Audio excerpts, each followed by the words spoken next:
Just getting ready to catch the bus to go visit the lakes of Covadonga today. This is our last stop in the Picos De Europa National Park.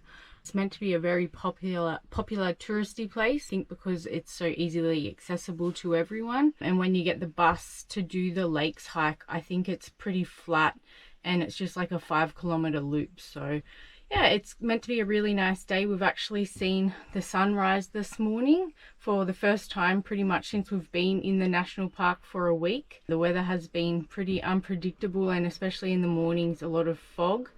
So it should be a really nice day at the lake. So we're catching the first bus that's at 8 o'clock because you can't actually drive your car to the end car park in peak season because it gets too busy, so they close the road and only let authorized vehicles through, so buses and maybe taxis. And I think if you have a booking at a refuge, you can also drive through and park bottom close to the lakes. It costs €9 per person for a return ticket, and we are parked in a campus stop. It is at the P3 car park, so free parking. You just have to buy the bus ticket to get there and back. So should be a good morning.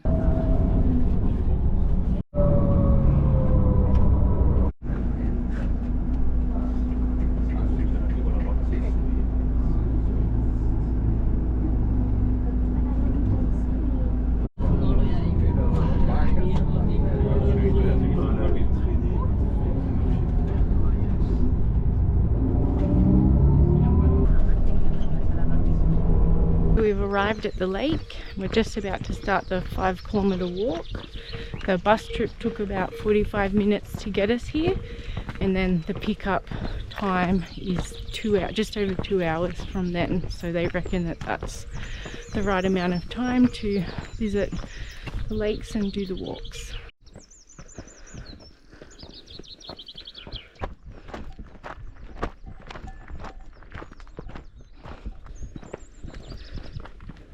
So there's 2 lakes that make up this lake circuit of the lakes of Covadonga.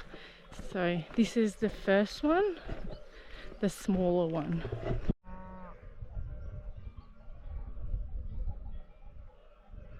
It's a little bit confusing because there is 2 trails now, a 3-kilometer loop and a 5-kilometer loop, so we're not sure. Marked path we assume is the 3-kilometer route, so we're just going off the track on more of a dirt one now, so we're not sure. We'll see.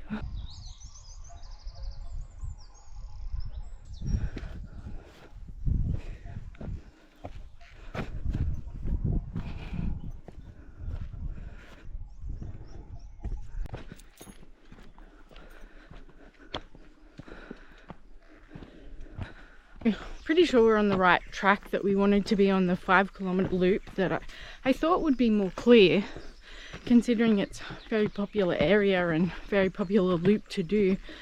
But basically you just have to get to the first lake, Urshina, or however you say it, and you need to walk along the lake's shorefront and then kind of hike up the middle of it.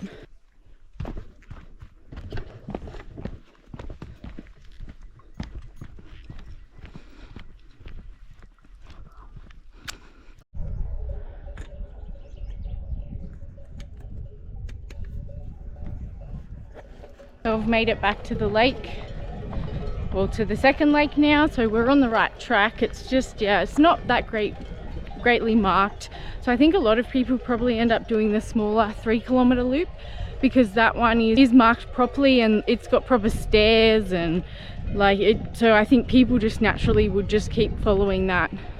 So yeah, I'm not sure. I thought because it's such a touristy place and it gets so packed in summer that they would have it like really well signed. But anyway, like, you're not going to get lost up here because it's not a huge area and you're not like high in the mountains or anything. You're just wandering through the farmers' paddocks and up and over little rocky places. But yeah, a bit weird for it to not be so well marked.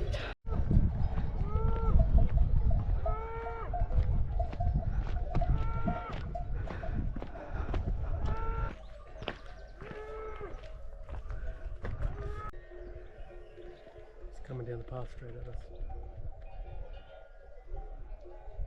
They really don't move out of the way for you. They're not scared. They don't charge you or anything, they just watch you, but they're not worried to be in your way.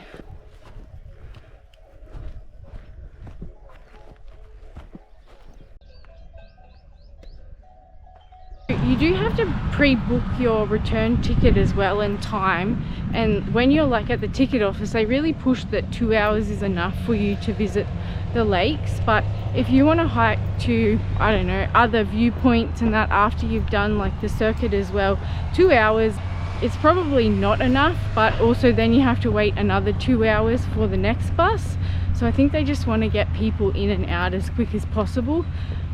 Since it's such a small area and it gets very crowded, I think they just want to get rid of you. So a little bit rushed. We don't have quite enough time to go to the other viewpoint I wanted to do, and there's also some other good hikes to refuges from up here, but since you have to rely on the bus, it's just a bit of a pain.